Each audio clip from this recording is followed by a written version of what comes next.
कडीची एक मोठी बातमी समोर येते। सहकारी संस्थांच्या निवडणुका पुढे ढकलण्याचा निर्णय झालेला आहे। स्थानिक निवडणुका होईपर्यंत सहकारी संस्थांच्या निवडणुका लांबणीवर पडणार। सहकारी गृहनिर्माण संस्थांच्या निवडणुका मात्र वेळेतच होणार असल्याची माहिती मिळते आहे। सहकारी संस्थांच्या निवडणुका पुढे ढकलण्याचा निर्णय घेण्यात आलाय।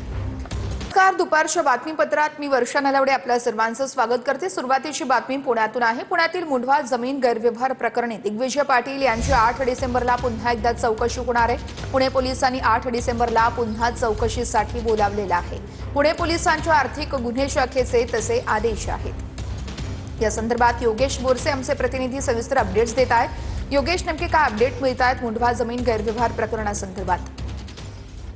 वर्षा, मुंढवा जमीन गैरव्यवहार प्रकरणात शीतल तेजवानीला अटक करण्यात आलेली आहे आणि तिला 11 तारखेपर्यंत पोलीस कोठडी देखील देण्यात आलेली आहे। आणि आता दिग्विजय पाटील यांना देखील या प्रकरणामध्ये अटकेची शक्यता वर्तवली जात आहे। कारण दिग्विजय पाटलांचा पहिल्यांदा एक नोटीस बजावून त्यांचा जबाब पुणे पोलिसांच्या गुन्हे शाखेकडे नोंदवण्यात आलेला आहे।